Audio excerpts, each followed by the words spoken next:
as imagens e tentar entender o que teria provocado a queda que matou 132 pessoas. A segunda caixa preta que... Os gravadores de voo, mais conhecidos como caixas pretas, são sistemas que registram durante o voo os dados que podem ser utilizados após um acidente. Todos os aviões comerciais são equipados com duas caixas pretas, geralmente na parte de trás da aeronave.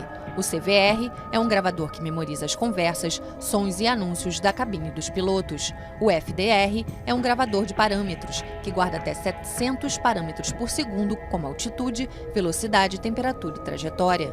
A duração total dos registros é de 2 horas para o CVR e de 25 horas para o FDR. As caixas pretas foram projetadas para proteger todos os dados em caso de queda, incêndio ou afundamento até 6.000 metros de profundidade. Cada uma é equipada com uma boia, para ajudar as buscas no mar. Ela transmite um sinal que se propaga na água, sob a forma de um impulso por segundo por pelo menos 30 dias. 刚刚接到的前方民航局调查组在前方传来的信息，目前今天下午我们在现场发现了一部记录器。由于这部记录器的外观破损比较严重，所以前方调查组正在确认这个记录器是飞行数据记录器还是话音记录器，目前正在确认之中。本次事故的情形也是比较罕见，空管雷达的显示，飞机在巡航阶段突然下降高度，且下降率很大。 我们也是希望能够尽快的找到2部记录器，那么就是数据记录器和苍鹰记录器，送到专业的实验室进行一码分析。这对于我们梳理事故的链条、还原事故的原因是非常重要的。是过 Romeo，535广州叫你。澳门盲降系统是3点到5点，下午3点到5点之间是不工作的。这已经在12035呼叫，收到了，请回答。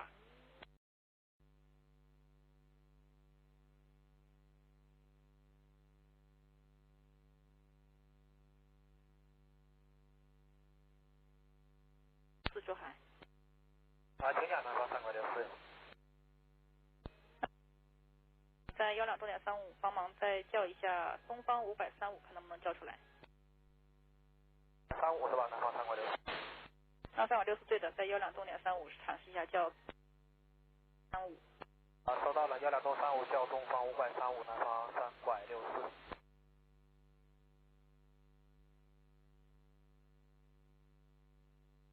东方的535，南方364。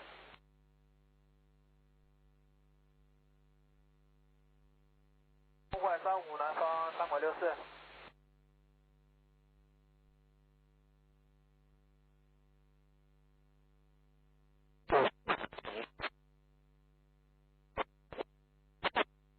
方364收到了，谢谢。当前位置左转等待。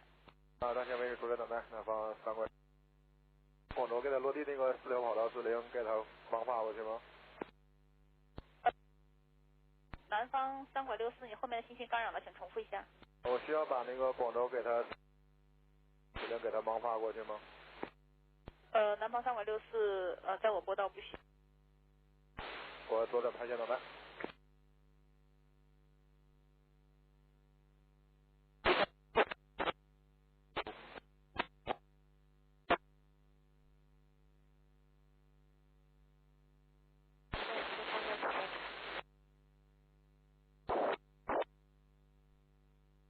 364，麻烦在121.5里面尝试叫一下东方535。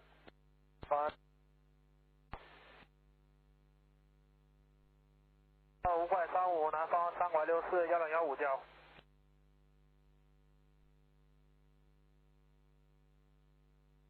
东方的535，南方364，1015叫。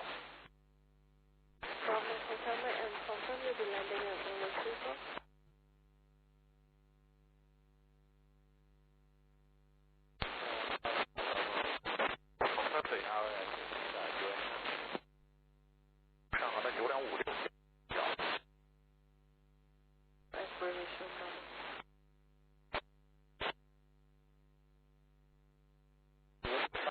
航5.5，1015叫。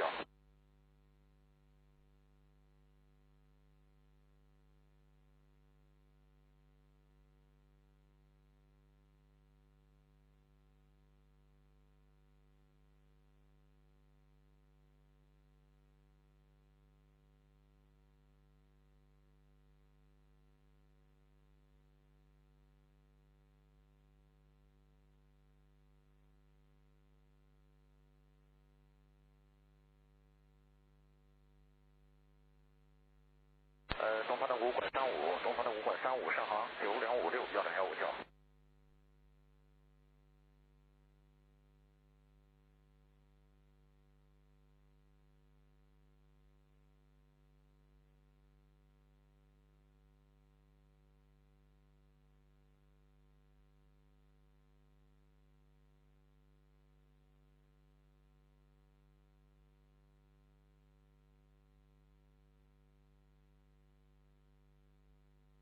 珠海。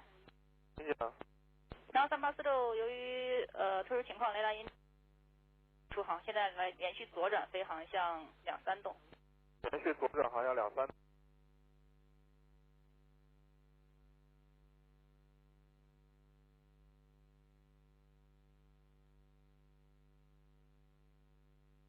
珠海南方3565，申请上高度。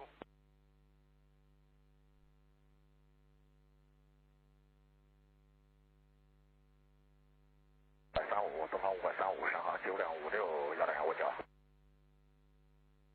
南方3565直飞都马上到标准气压3003，保持有高高度交叉。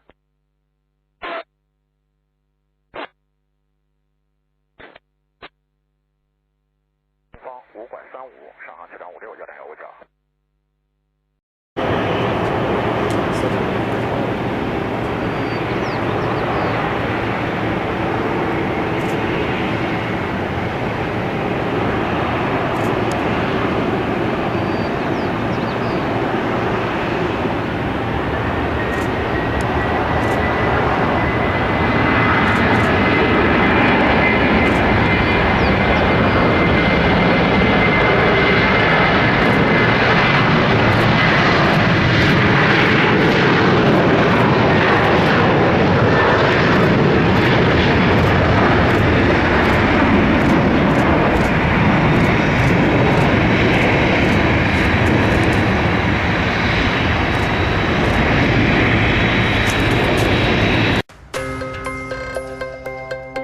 Estes são os últimos instantes do voo MU 5735. A rota no sul da China é de Kunming a Guangzhou, 3 pilotos na cabine. Um voo comercial de 2 horas, que nunca chegou.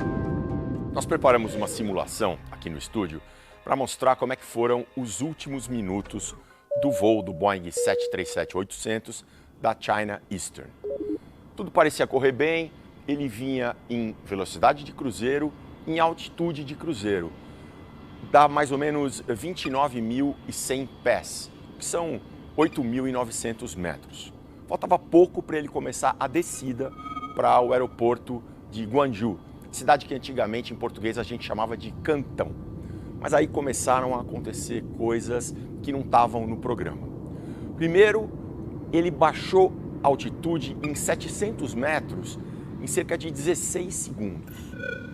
Comandante, 700 metros em 16 segundos. Isso indica que tinha alguma coisa esquisita acontecendo. É um parâmetro claro de que havia alguma coisa fora do normal. A partir desse ponto, então, o avião começou uma queda brutal de 20.000 pés, que dá mais ou menos 6.600 metros, em cerca de 1 minuto. O que isso indica? Nesse momento, a gente tem certeza que algo de muito anormal estava acontecendo.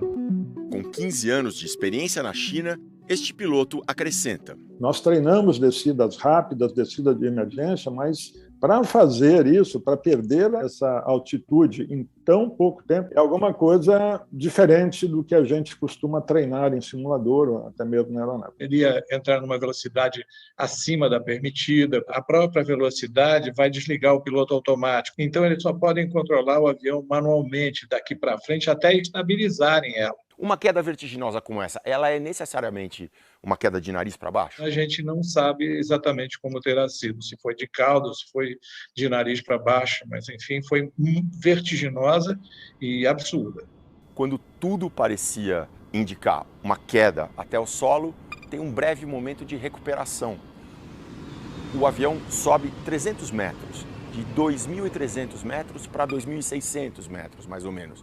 Isso dura 10 segundos. São os pilotos tentando salvar o avião ou foi um acaso aerodinâmico? De repente, o avião entrou numa posição ali que ele conseguiu se sustentar? Me parece muito mais que tenha havido a interferência, possivelmente humana, porque o piloto automático certamente estaria desligado. Houve uma tentativa de contato dos órgãos de controle com a aeronave e outras aeronaves na área chamaram e não houve resposta.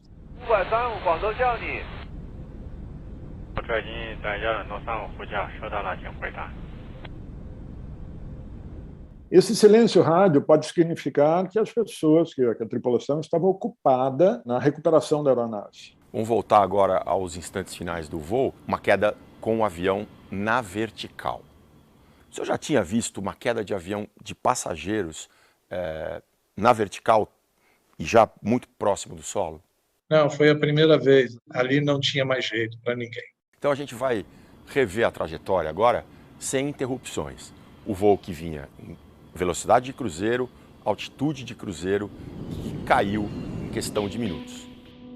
O que pode ter acontecido com os passageiros? A médica Thaís Russomano, gaúcha que trabalha em Londres, explica dois quadros bem diferentes. Se a fuselagem se rompeu na área dos passageiros, aconteceu o seguinte. Se tu perdes a pressurização de cabine, tu tens uma pressão de oxigênio menor. Impossível respirar. E não é só isso. Tu tem que pensar na temperatura que cai bruscamente. O ar se condensa e ele fica com dificuldade de enxergar. Mas se a área dos passageiros ficou preservada, então o cenário provável é este. A aceleração muito grande vai me comprimir contra a cadeira, eu e meus órgãos todos. Claro que muitas coisas caíram em cima das pessoas, as próprias pessoas, que algumas deviam estar em pé e ficaram caindo umas sobre as outras. Existe uma chance grande de, no início, as pessoas terem percebido, depois ela pode ter perdido consciência. Eu estou nessa área há mais de 30 anos. Foi a primeira vez que eu vi um acidente assim. O que intriga a doutora Thaís também traz dúvidas para os pilotos. Entre as várias causas possíveis, o comandante Francet menciona uma falha técnica. Como é que o avião fica naquela atitude de um nariz totalmente para baixo? A gente podia ter um problema na cauda do avião. Existe um estabilizador horizontal e se ele tivesse não funcionado, então você poderia ter uma situação dessa natureza. Chegou a circular entre os especialistas uma imagem que mostraria o avião caindo sem uma parte da cauda. Mas era falsa. Foi tirada de um trecho em computação gráfica de um documentário de um outro acidente, em 1997. Sobre a queda do Boeing da China Eastern, o comandante Killing aborda o fator humano. Esses aviões são robustos, tão confiáveis. A possibilidade de ser falha da aeronave, acho muito remota. Alguém falhou, alguém errou, por descuido, por distração. Aeronautas que trabalharam na China e não quiseram gravar entrevista destacaram que na aviação chinesa os pilotos têm muito medo de ser punidos por eventuais erros e que existe um relacionamento tenso entre controladores e pilotos. Já as empresas aéreas da China são conhecidas pela excelência. A manutenção é muito boa, não se economiza em manutenção, não se economiza em treinamento, não se economiza em combustível. Mas o controle de tráfego aéreo chinês é considerado confuso. E esse ponto foi lembrado por causa de um detalhe. Os dados mostram que no acidente, o Boeing desviou bastante para a direita. Isso pode indicar que o motor direito apagou. Para seguir com o motor só, é preciso baixar a altitude. Mas se isso não é feito, seja por decisão dos pilotos ou porque o controle não autorizou, as consequências podem ser graves. Procurada pelo Fantástico, a Embaixada da China no Brasil afirmou que, por ser um assunto muito técnico, ela não iria se manifestar. Todas as possibilidades estão na mesa para esse tipo de acidente. Alguns acidentes a gente não pode fechar a possibilidade. Outro ponto a ser investigado são os procedimentos dos pilotos. Um site especializado em aviação fez um ranking das quedas mais rápidas. A primeira, a mais vertiginosa, aconteceu por erro grosseiro de pilotagem. Na segunda, na terceira e na quarta, segundo as investigações, os aviões foram derrubados de propósito pelos pilotos. A quinta é a misteriosa queda do avião da China Eastern. A caixa preta com os dados do voo foi achada hoje, e a caixa com as gravações de voz da cabine de comando já tinha sido encontrada na quarta. Como estava o tempo naquele ponto exato? Acontecia algum conflito com os controladores? A tripulação chegou a pedir socorro? A China ainda não divulgou nenhuma informação desses registros. Brevemente nós saberemos efetivamente o que aconteceu. E é muito importante saber, por muitos motivos. E para principalmente não aconteça mais.